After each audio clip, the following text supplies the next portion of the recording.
Shlama, shalom, and salam. Hello, everybody. I'm so excited to be with you once again.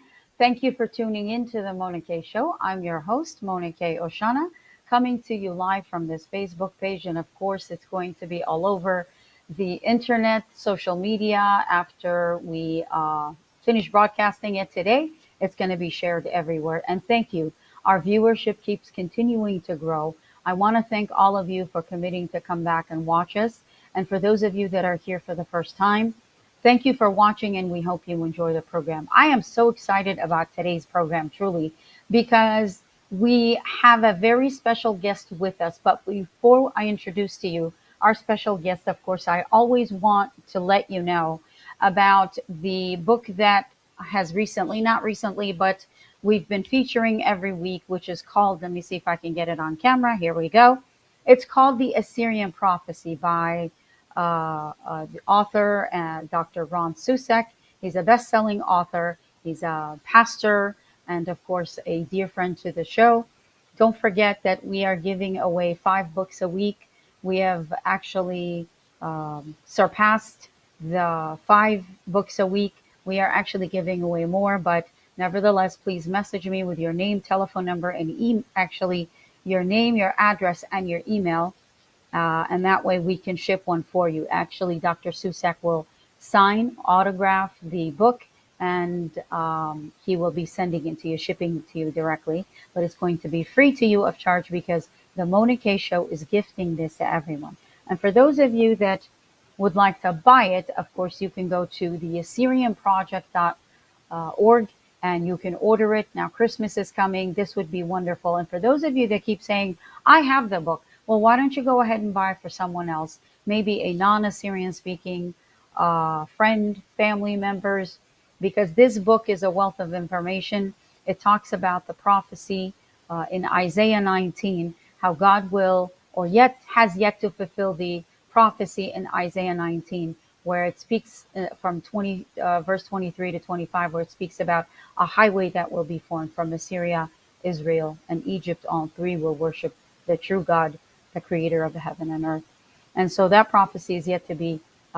So Dr. Susek actually goes into depth as to how the stateless Assyrians and the Assyrians that have been persecuted and have been fighting on behalf of all Christendom and fighting on 2 fronts, their identity and their Christianity, and how they've been able to survive by God's grace and his providence that we are still here today. So don't forget to get your book.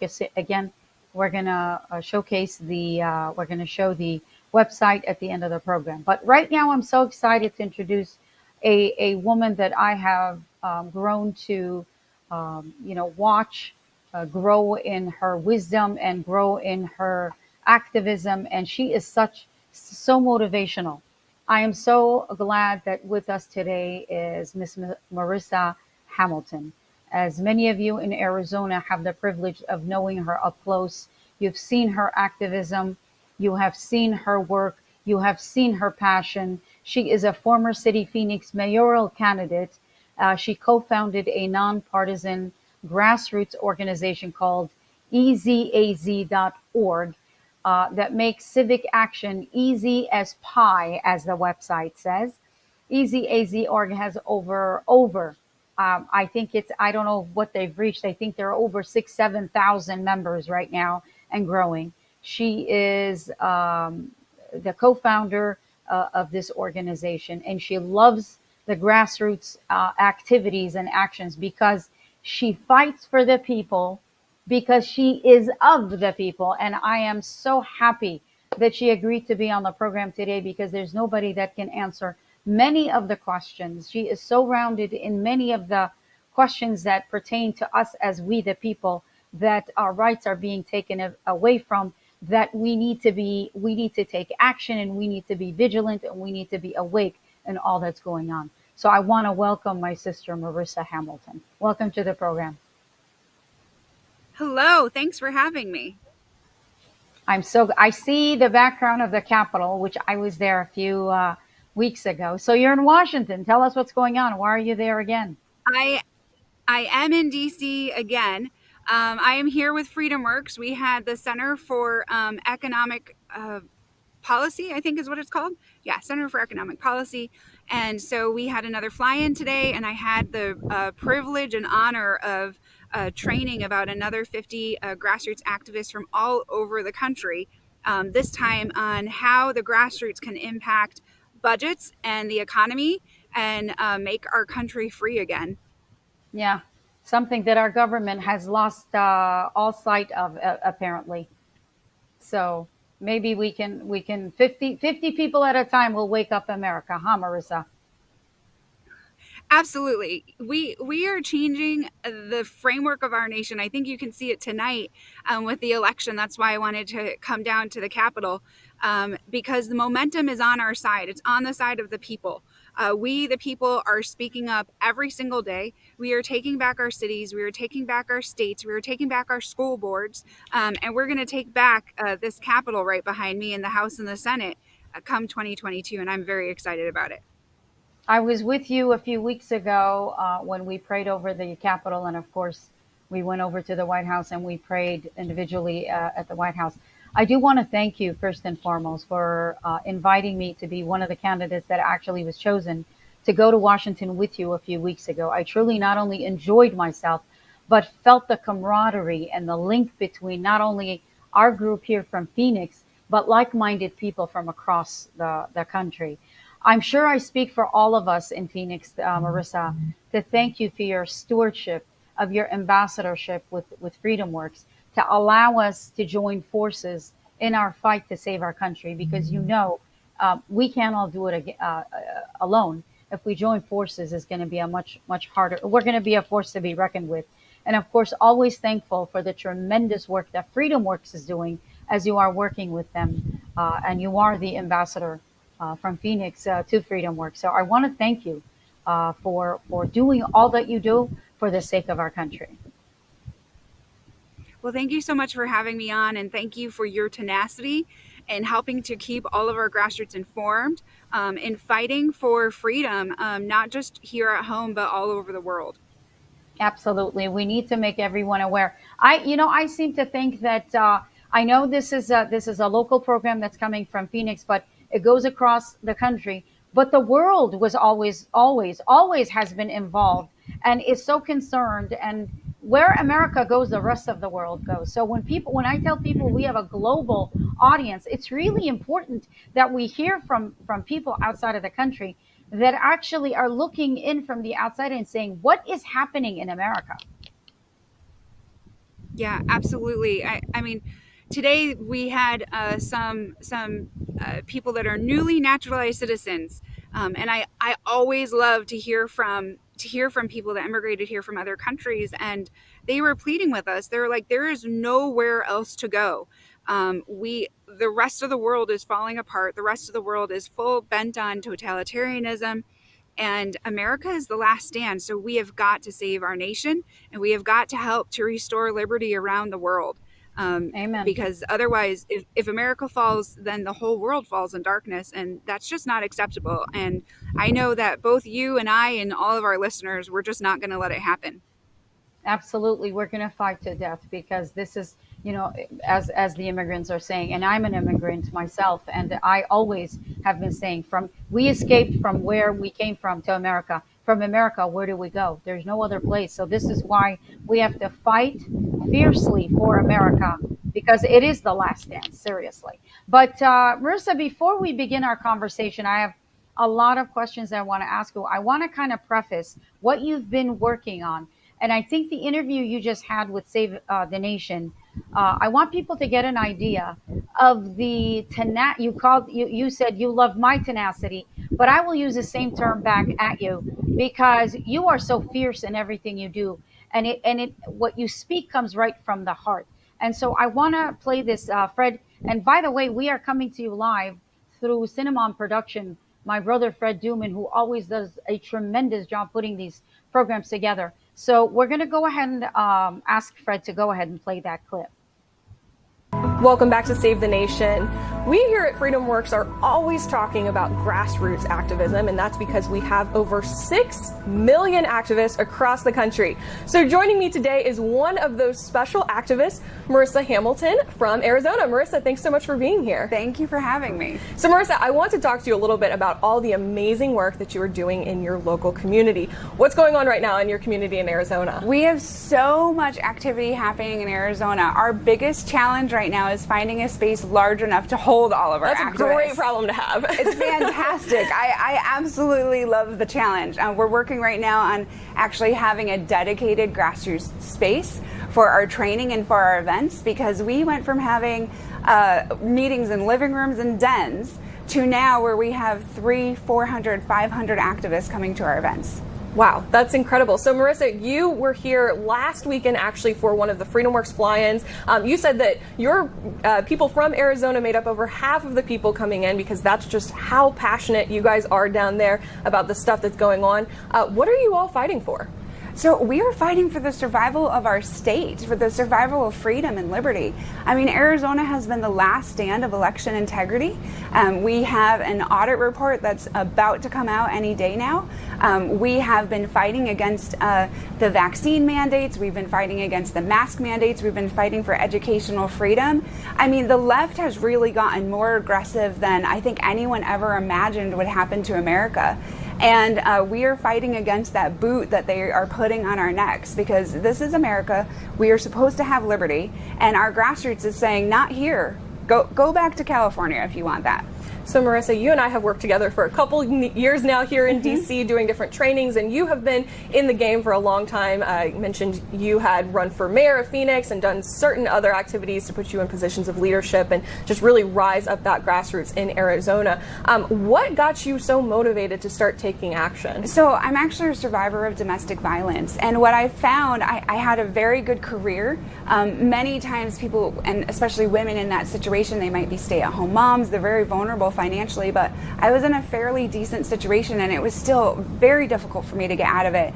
And what I found was that government made it harder.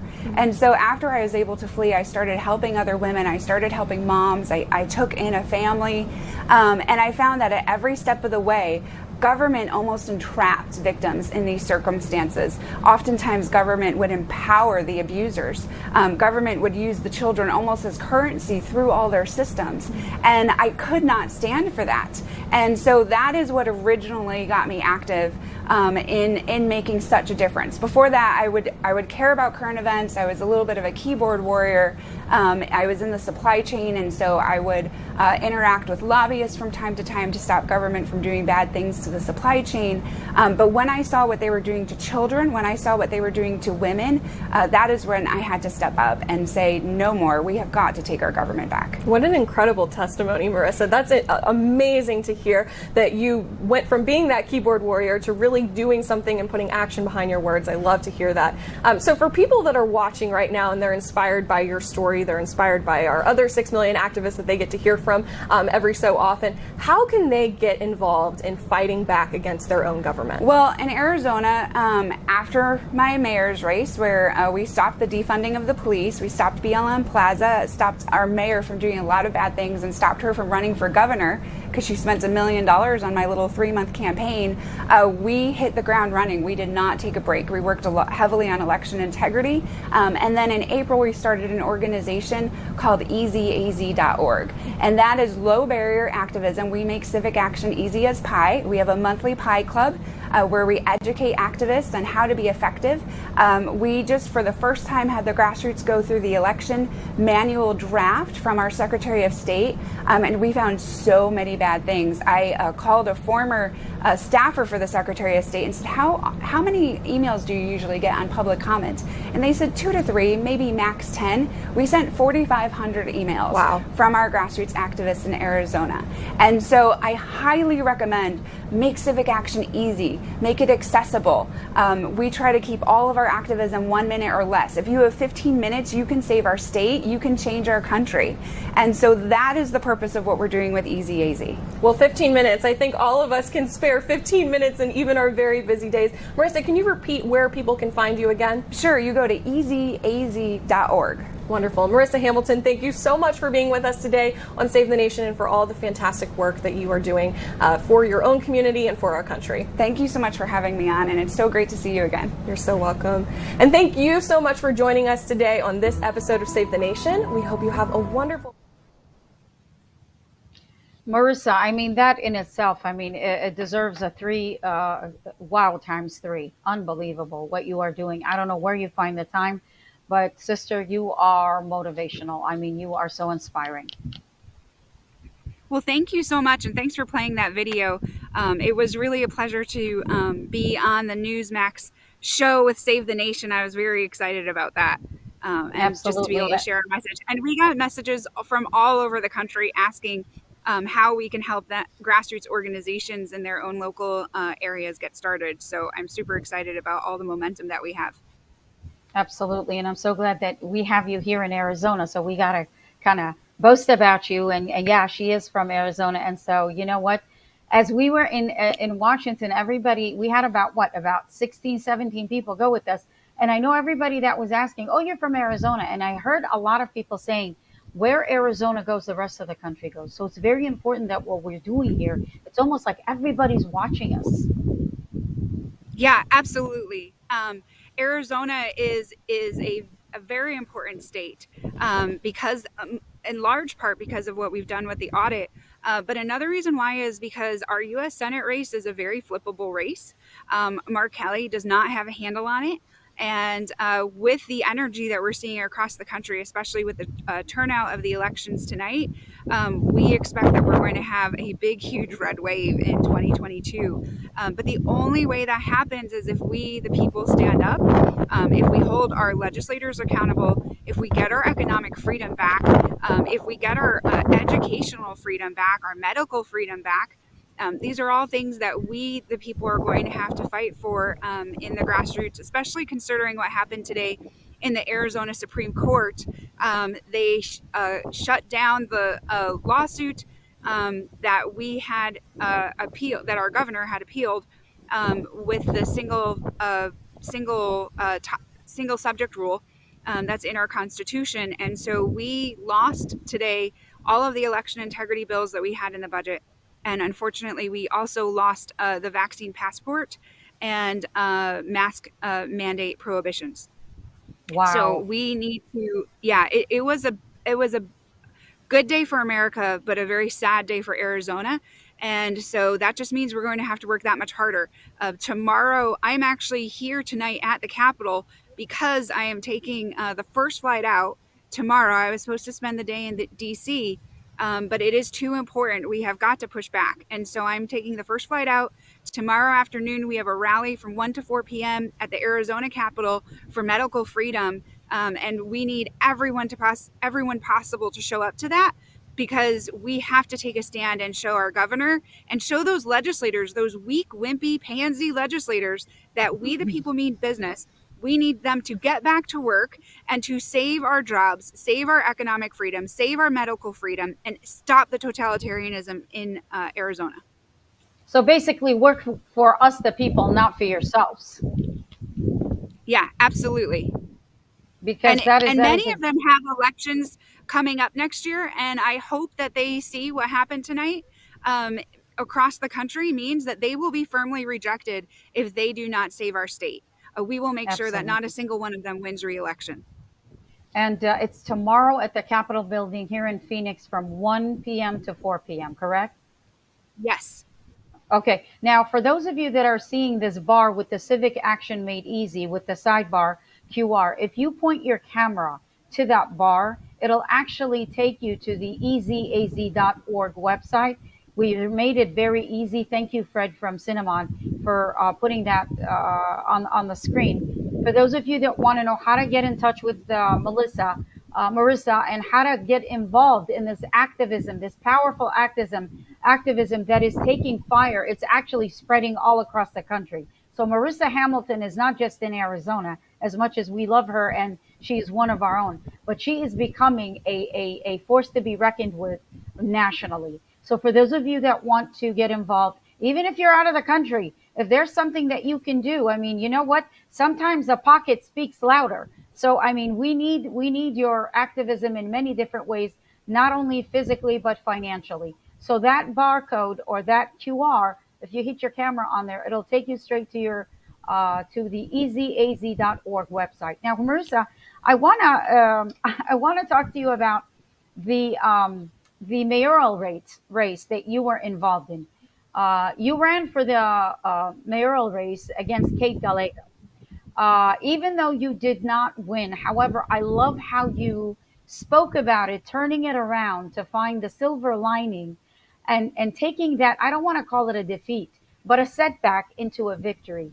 You hold the record for the highest number of votes in Phoenix history for a non incumbent candidate that actually almost won, but nevertheless, tell us why you think that, and you just mentioned it in Save the Nation, where you actually fought her so hard that you made her spend so much money that you prevented her from. And I'll let you tell the story. So tell us about the race. So, what's funny is that shortly after the race, her consultant, her campaign manager, contacted me on Twitter because he became a very wealthy man from that race, Wow. and he in a way thanked me for his newfound wealth. Because we drove a very hard race against her. I had no name ID. I had the only experience I had is I had previously worked for Councilman Sal DeCiccio for 1 year in District 6 in Phoenix. And so I had some insider information. I also had some very good mentorship from Sam Stone, who is now running for Phoenix City Council District 6. So I fully endorsed him. Go, Sam. And so Yeah. I had the information that I needed. I had the mentorship I needed. And the best part was I had the grassroots support that was needed. We had less than half the time as the other candidates to get our signatures, because at first I didn't want to run for the seat at all. I was waiting to run for House in 2022. And it was not a race that I had prepared for or that I was financially prepared for. And but we had grassroots contacting me every single day. My boyfriend's actually the first person that asked me to run for mayor, and I said, "No, you're from Kansas. That's the worst idea I've ever heard." And he kept being persistent. And the reason for that was because we had stopped the great emergency. She was trying to take complete control over the city council in March, and we stopped her great emergency. And I worked with every single council member to make sure that we were able to turn that into a local emergency. And that was the first big defeat against her, because the other cities and towns gave unilateral decision making to their mayors. And Kate wanted that so that she could push all of her totalitarianism and all of her socialism, all of her big government ideas. And so instead, what we did is we kept the momentum up from that point on. And but it wasn't until like the summer that we were getting ready, that we were running for mayor. And in half the time, we got more than double the number of signatures needed, plus another 500 more than the Wow. mayor. And so it was a huge victory at that point on. And so, but still, there was lots of skeptics that were like, there's no point in you running. Why are you running? Like, this is silly. You're not going to be able to win. You can't accomplish anything.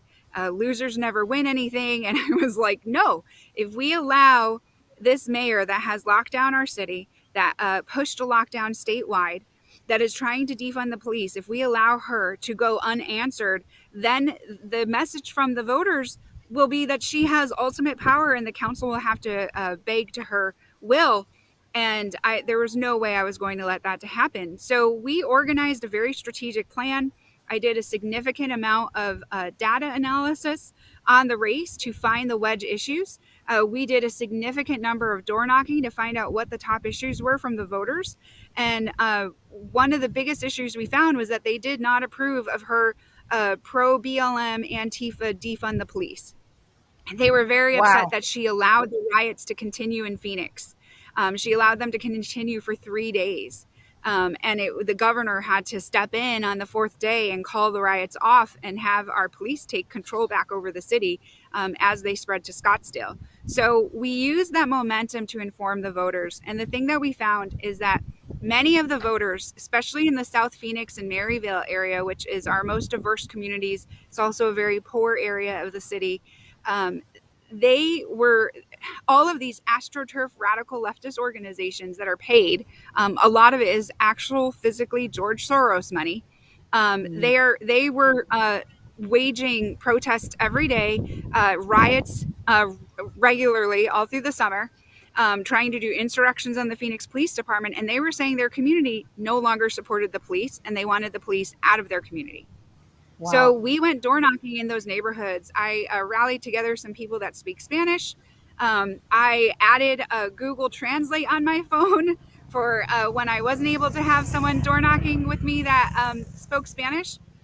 And I would just go and knock on as many doors as I could and speak to as many people in the South Phoenix and Maryvale area. And what we found was that about 85% did not want to defund the police. And then another 13% on top of that, once I explained to them what the defund the police movement was, they would say, well, I just want to be able to have, social workers help those that are homeless and get people with substance abuse issues the help that they need. So I tell them about police deflection and programs that would do that, but they required more funding. And they would say, oh, I want that. I do not want to defund the police. And these were programs that specifically the mayor and the radical left were rejecting, even though they were in Tucson and they've worked. And so as we did that, we were finding that 3 out of 5, sometimes 4 out of 7 doors that we would knock on that had Biden signs would take my yard sign. And Oh my God. that is when the mayor started panicking. We had one night of a call to action where we asked for help to get all of our big street signs out. And I thought we were going to maybe have 3 or 5 people. And I was so thankful for that. We ended up having a caravan of over 25 people show up to Oh help. my God. And we spent the entire night into the wee hours of the morning. We had more signs than I think any campaign in Phoenix out there. We had about 3,000 signs altogether of yard signs and another 1,000 street signs. Oh my God. So it made a huge difference because even though we weren't able to win, we didn't lose by much. In Phoenix, we have a runoff race, and we were only 60,000 away from being able to get a runoff race, and they had registered 67,000 new voters right before the election. So we were only really about 150,000 short of winning. And in those 3 months, we had raised $170,000. And I was told when we started the race, good luck if you get 30 or 20,000. Now they should know better than to tell Marissa, you can't do it. Exactly. And I wanted to prove that you can be someone that's just a normal person in the grassroots and be able to run an effective race. And if you can't win at the ballot box because it's a plus 20 Democrat district, you can still change policy. You can still protect your neighborhoods. You can still make a huge difference. And you can stop a mayor that has some of the largest fundraising in the state with the largest name ID in the state and still put her in her place and say, we the people have spoken, back off. You will not defund our police. Absolutely. Amen to that, truly. I mean, this is what I mean when I say, I hope people are watching and listening and getting motivating and getting fired up with what we're hearing right now. This is a woman that you can hear her, but you see her, you've heard her background. She is just as normal as you and I, but yet again, it's that passion to take our country back. It is that willingness. I mean, the fact that you're going from door to door, not speaking English, and yet you have the app speaking to people, and a lot of people are mistrustful when they don't speak your language. But here was Marissa assuring them that, you know what, we are coming to help. And that's all it really takes. And people will listen. And there's a lot of people that don't understand a lot of the policies going on. And this is why I have you on the program today, Marissa, because you can speak, oh my God, you can speak plainly, but at the same time, you can speak fully on all that's been going on.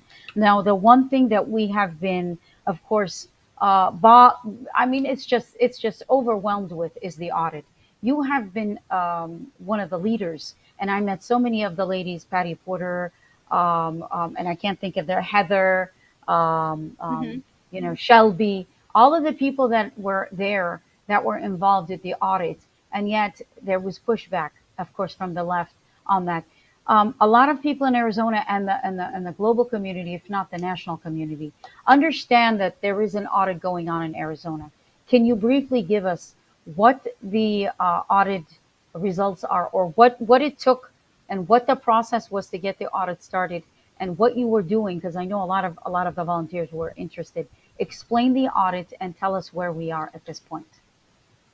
Sure. So one thing is that since I was on the ballot, I made sure to not be part of the audit process directly. And the reason for that, one, my background is in the supply chain and master data management, and I have conducted national audits in the supply chain, specifically on chain of custody, traceability type issues, dimensions, all sorts of things that have to do with data integrity. And so I knew that we had to make sure that the audit was as pure and could be as trusted as possible. So if you're someone on the ballot, you cannot participate in an audit. It's a conflict of interest. But what I did do is in the very beginning, when Liz Harris started her canvassing, her and I had many conversations. And she said, look, we are going to prove that bad things were happening and that we need to have an audit. And so she started off with a deceased voter audit, and she started finding that there was additional other types of anomalies. So she wanted to start a canvassing effort to research that. I took over the deceased voter project, and we rallied over 125 volunteers to work on that. And we found we audited around 4,000 voters over the age of 90. And we checked to see if they got a ballot and if they turned the ballot back in. And we compared that information to LexisNexis, which is like a people database search that is used widely in the banking industry and other financial sector industries to validate the legitimacy of people existing. And so we found that about 10% of the voters over the age of 90 were deceased and had received a ballot. And then we did additional research, and we found that another 10% of those likely deceased voters that received a ballot cast a ballot. Mm. And so we turned all of that information over to Attorney General Branovich's election integrity unit. We were the first organization to turn anything over to them, and they did a thorough investigation on it. It may still be in progress. We're only given updates when they do an indictment of voter fraud, but we did get the first indictment of voter fraud in Arizona from that work. Wonderful. And I know that Attorney General Mark Brnovich has filed a lawsuit against the Biden administration for moving on, of course, to the mandate. I want to talk about the mandate. Yes. Because there are a lot of people that are calling us, Marissa, asking, and I know that the AG office, the Attorney General's office, has said that people can actually make their complaints and state their case, or submit their cases to his office at that point. But he also filed a restraining order. I don't know how, what the restraining order will do. But talk to us about the mandate. I mean, last week I talked extensively about it, saying, why are they mandating when right now, a year and a half, almost 2 years into this virus, that we are more aware, we are less resistant. I mean, population is less resistant. We are following the guidelines. We are wearing masks. Those that have taken the vaccines, we're not against the vaccines, but if those who want to take the vaccines, take the vaccine, why are you mandating this late in the year, or this late in this process? And why are they telling people, and I've gotten people that have said they have a deadline of August 8th, otherwise they'll lose their job. This is crazy. Yeah, it's absolutely insane, and it's huge government overreach. And here's the problem. Whenever government does overreach like this, it puts them in the position that in the future, that sets a precedent so that the next ruler, I'm going to call them, not president, because this is not how a president behaves, but the next ruler that has a regime is going to then take it another step further. And so I'm very thankful that Attorney General Branovich is fighting back and filed that lawsuit. The request that he's making is that they the courts put put Biden's order on hold, so that the vaccine mandate from the federal government cannot go into effect. My personal belief, since I have a background in the supply chain, is that the federal government is really trying to take over our infrastructure, and our infrastructure meaning the supply chain. meaning logistics, our food industry, our Mm. medical industry. These are all the industries that are the backbone that makes America run. And it's the one thing that they haven't been able to penetrate in the past to be able to do all of their dastardly deeds, that the radical left has been wanting to do of their power grab. When I was in the supply chain, Obama was trying to take over the food industry with a traceability act that had nothing to do with traceability. It just was trying to tax small farmers and put them out of business so that the food industry would have to basically conglomerate, where only a handful of companies owned all of the food in America. And that's basically where we're at now in the food industry.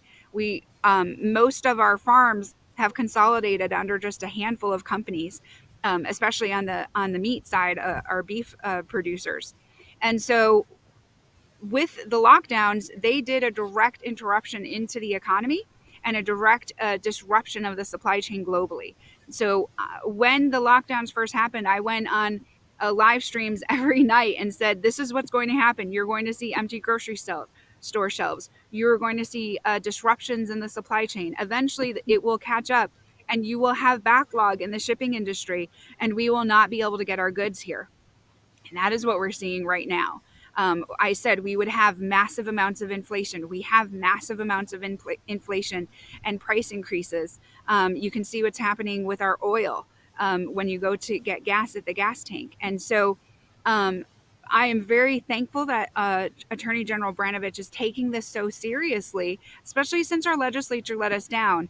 And tomorrow at the Medical Freedom Rally, I am going to make it known the legislators that we need to push back against. And Senator TJ Shope is our number one target on the medical freedom front, because if it wasn't for him, we would have had a law passed that would have protected businesses from being able to eliminate their workers, and would be protecting their workers and protecting medical freedom. And so, especially considering that this vaccine is not designed to stop the spread. Again, I am not opposed to vaccines, but this vaccine is not designed to stop the spread. They know it is designed. It is not designed to stop the spread. And so mandating it is absolutely bonkers. It is completely ridiculous and is simply a power grab. This is not for medical health reasons at all. Exactly. And this is where our activism comes in. Now, if we were not active, all of this, of course, would go to the side, and nobody would know that it even existed. The fact that we're having a conversation is a much needed discussion, so we can let people know. For example, tomorrow at the Capitol building, again, we want to say freedom of our heart, our health, for to be able to take charge of our health, our body, our choice, right? So we need to all be there. For those of us that are in the Phoenix and surrounding area, 124 at the Capitol building. Marissa, I want to go on before we get, lose our time. Redistricting. I mean, you know what? Explain first of all, if you would, what is redistricting and what happened? How are the Democrats manipulating the map? Because I know that during the census we thought we were going to gain 2 seats, and then it turned out that the Democrats are going to gain 2 seats, and now the whole map is being shifted. So what's going on with the redistricting? So, redistricting is a process that happens once a decade. It follows the census. And so, after the census determines what your new populations are in every single neighborhood, then the maps get redrawn as far as your legislative districts and your congressional districts. It will also happen next year. In a process will happen next year to redraw all the other district lines. But for this year, it is just the congressional districts and the legislative districts. And Mm-hmm. so we went through the first process, which was a grid map, which is where they go down to the center of the state and they basically draw out equal population areas from that center point of the state. From Mm-hmm. there, then they take public comment and of what's called communities of interest. Now, every single voter is a community of interest, but you can also have population communities of interest. So, for example, I put in that the South Phoenix area, that we should not divide our areas that have a high Black population, because that's a community of interest and we want to make sure that they have proper representation. at the legislature, because right now they don't have equal representation versus their population. And that's because of the funny business that the left does in drawing lines. So the left pays their activists. They pay their activists for everything. When you see them going after Cinema in the bathroom, and you see them going after her on the plane, all of those are paid activists. They are not grassroots. And so the left has organized and is paying their activists to submit comment to the Independent Redistricting Commission to maneuver and finagle and manipulate the lines in their best interest so that they can have more radical left districts win. And so on our side, on the grassroots, we have been organizing, but we have been organizing within our communities, within the communities, legitimate communities of interest, so that they can communicate that this is my neighborhood, this is where I should be districting. An example of that is we had an issue where my area, which is in, sorry, there's a motorcycle going behind me, in the North Phoenix area. I'm in the North Phoenix area, but I was districting with Paradise Valley, one of the richest neighborhoods in the state. And I was like, my legislators have no connection to me whatsoever. They have a completely different lifestyle. They have completely different neighborhoods. We are not communities that are anywhere near alike. And I live on a mountain, and the other side of my mountain was cut off from my district. And so we put in a lot of public comments on that saying, look, my neighborhood, you split up my neighborhood. My mountain should be all kept together. And now in the new district maps, that is exactly what happened. So today we were able to get some information from Fair Maps Arizona. That website is fairmapsarizona.org. And we will be working on crunching the numbers and identifying what the public comment is that we need, because the final draft maps were approved last week. And now we have 30 days starting on Saturday, November 6th, to submit public comment to straighten out those districts. One area I'm very concerned with is the current Congressional District 6, which on the new map is Congressional District 1. They have included Uptown Phoenix in this district, whereas our district is a suburban area. And so those folks that are in Uptown Phoenix are going to lose representation. And also it makes our district's new CD1, previously CD6, become a +1 Democrat district, whereas right now it's a +9 Republican district. Wow. And so that will cause Congressman Schweikert to lose his seat.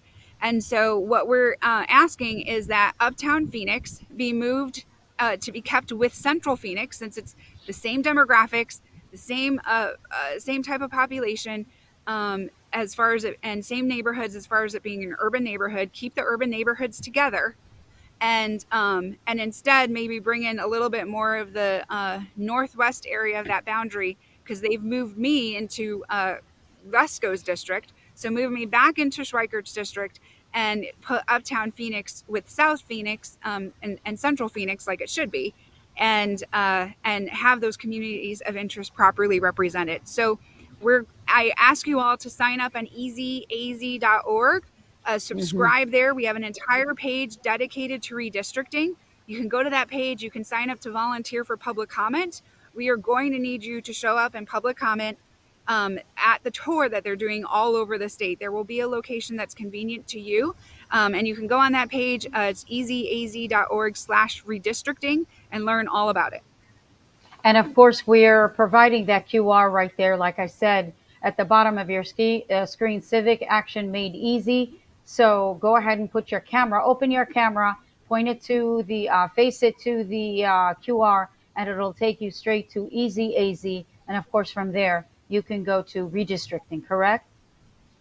Yes, correct. Okay. And you also said about a website called Fair Maps. What was that website one more time? fairmapsarizona.org.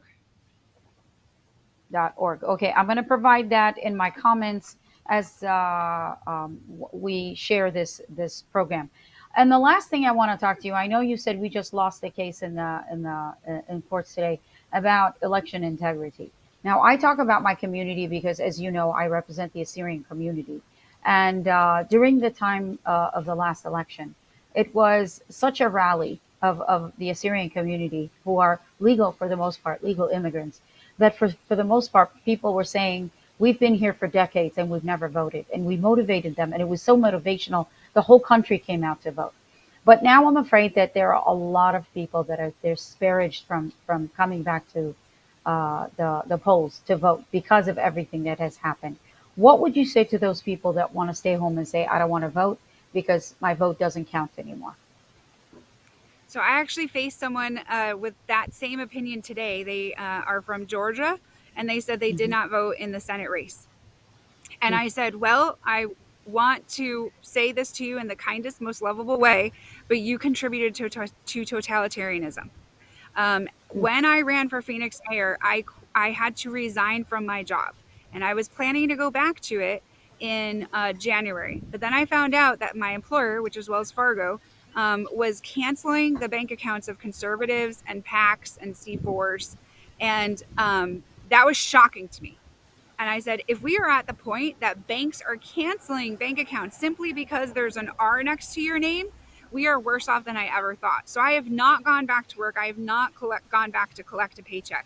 It has been over a year and a half. And I am willing to put everything on the line because we have had tens of thousands of people, if not hundreds of thousands of people, that have died for our ability to vote. And I will be, gosh darn, not going to be deterred from being able to cast my vote. You will not steal my vote from me. Because if you allow them to keep yourself home, and that is you surrendering your vote, that is you surrendering your freedom and your liberty. And there is absolutely no excuse for that. The person said back to me and said, well, what if those people don't follow our values? What if we don't agree with them?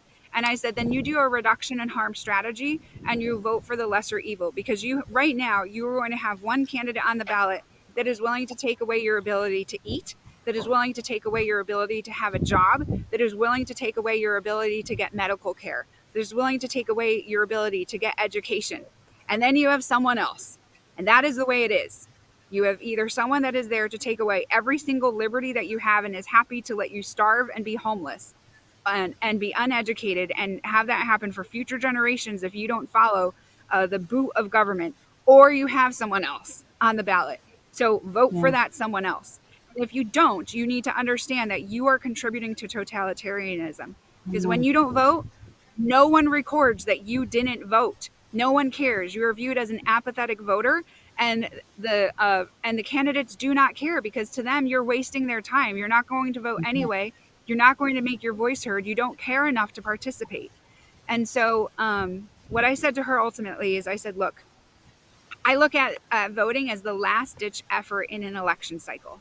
And so, if Mhm. there's not a candidate on the ballot that I can vote for, I blame myself. I blame me, we the people. I blame the grassroots, because I had Amen. I've two been saying years to that. Yes. find, yeah, I had 2 years to find someone on the ballot and fight for them to make sure that they could win in the primary and get there to the general and be on my ballot. And if I didn't do that, that's my own failure.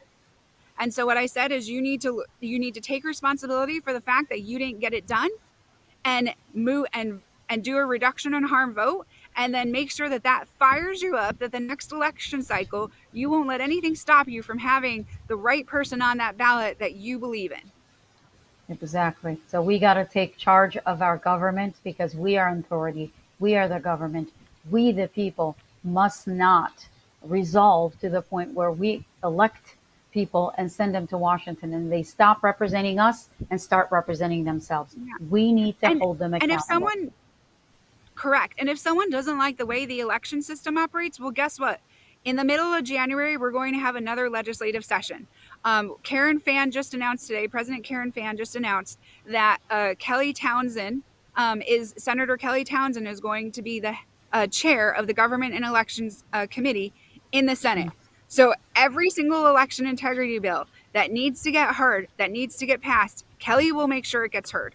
So if you are not there attending each and every one of those meetings, if you are not there submitting your public comment, if you are not there doing your thumbs up or thumbs down, which we'll teach you how to do at EZAZ, then do not complain if you don't have the right person on the ballot, or you don't feel like you have the right election integrity because you didn't participate.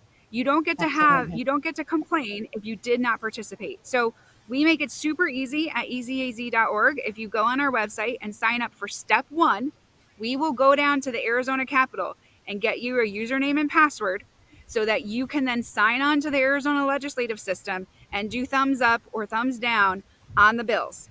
And we will send you a video. We will send you information on how to change your password, and we will send you the action alerts all session long. So you have no excuse. If you have 15 minutes a week, we will change our state together and save our We will. elections. Yes, we will save this country. We will save ourselves, and of course, save the future, which is for our children. Marissa, you have been a wealth of information. I cannot thank you enough for um, just, oh my God, I am just, my mind is blown by the information that you have.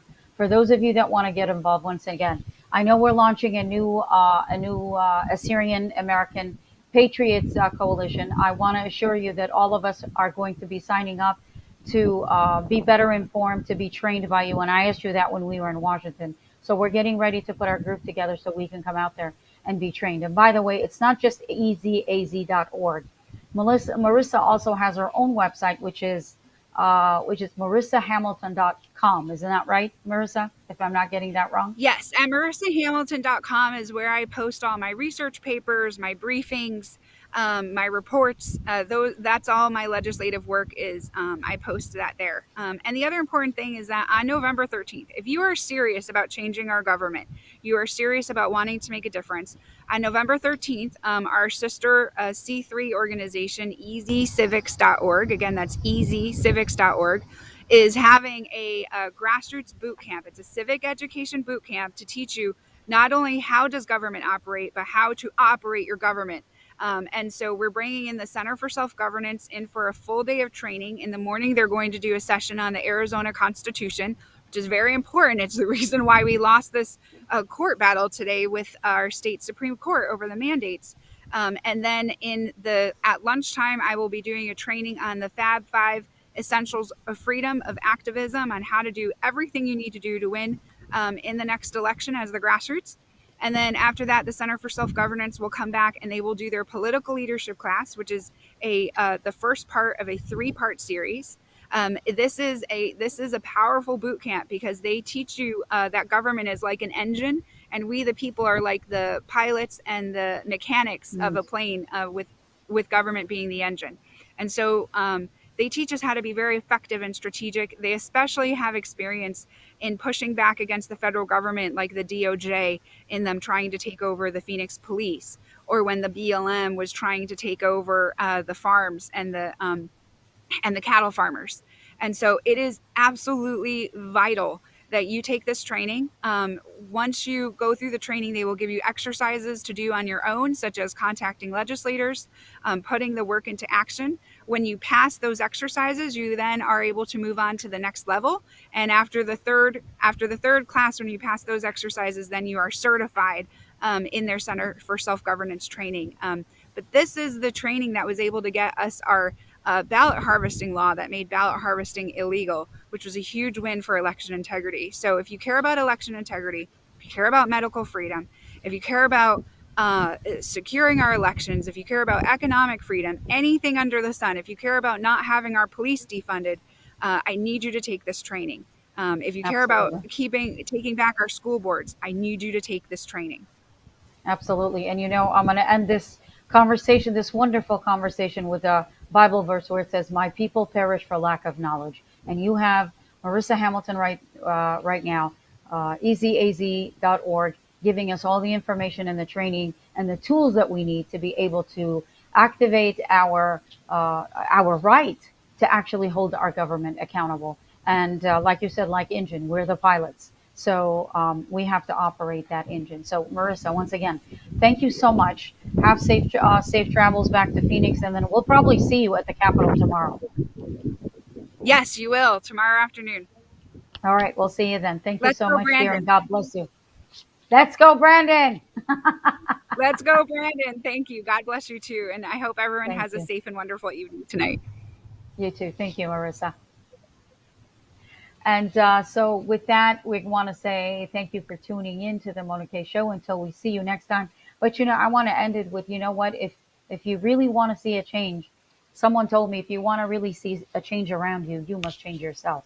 And so for us to be sitting back and complaining about our government, it's not going to do any good. We have to take action, and we cannot stop taking action just because we lost an election, or we lost a court case, or whatever it is. We must continue to walk forward, because with the loss comes in, the only time we continue to lose is if we stop. We cannot stop. Victory comes as we start moving. And if you're interested in forming a group, of course, we're launching our Assyrian American Patriots for America First Coalition very soon.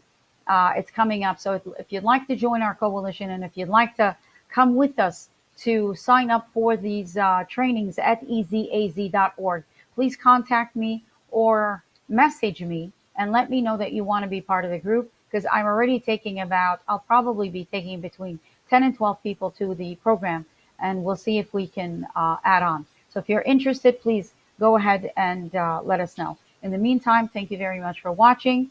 Until we see you next week, Shlama.